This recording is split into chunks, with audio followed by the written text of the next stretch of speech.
Did you know that roughly 40 to 50% of the story you tell yourself based off of memories of the past is inaccurate or made up? Why is that so? Well, primarily because memory is not a recording device. The latest research in neuroscience reveals that memory doesn't work like a video camera. Every time you recall a past event, you're reconstructing that moment from fragments stored in different parts of the brain, sights, emotions, and sounds. What that is saying is that memory is flexible, changeable, and fallible. And although the brain is an archive of the past, it edits and rewrites. When a person tells stories about their past, they unconsciously fill in the missing details.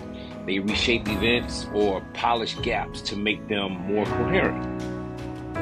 So past and present research has shown how easily false details can be implanted into memory. People can be led to believe that things happened that never did. Like, for example, a parent can convince a child that they were lost in the mall when they were much smaller, much younger, even though it never happened, and that child can actually feel as though they believe it. And over time, we actually start to believe these reconstructed stories. So you see, the brain doesn't know the difference between an experience that actually happened and one that happened through thought alone. So one factor that plays such a huge role in this process is the role emotions serve in shaping the story that we're telling. So strong emotions, trauma, disappointment, or something of great meaning influence how we remember and tell the story. The amygdala, which is the emotion center, it interacts with the hippocampus, which is the memory center, making some aspects vivid while others fade or get completely distorted. So the story you tell yourself reflects identity more than it does facts. Narrative psychology suggests that people tell stories less to report exact details and facts. They tell the story more to create a sense of self and identity.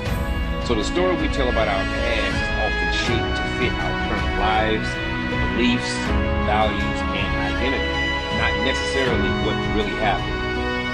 Most of the story is made up, not maliciously. It's not usually that a person is lying about an experience intentionally. What's called cognitive science refers to this as memory reconciliation. Each time we recall, we slightly alter the memory before the brain restores it again.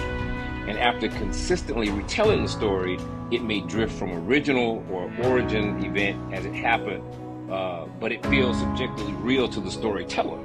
Now here's the bottom line to that. Science says when people tell a story about their past, it's often done to protect identity. The brain craves consistency. If a person sees themselves as a victim, a failure, or someone who's been abandoned, retelling the same story reinforces the narrative and the identity. So changing the story would mean being forced to change who they think they are. For example, here's a story. I don't trust people who try to get close to me or try to come into my life because of what happened to me in my past relationship. In a situation such as that, the story protects a person from risking vulnerability again and possibly being hurt.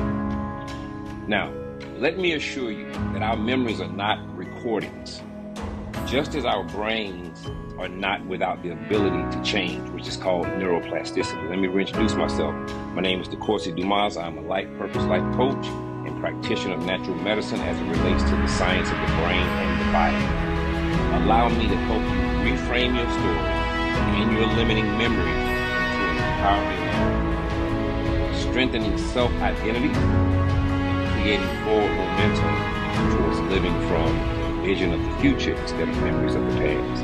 Click the link in my bio to be directed to my website, schedule a discovery call today, or simply comment the word story and I'll respond to connect with you. And let's change the story that we've been telling.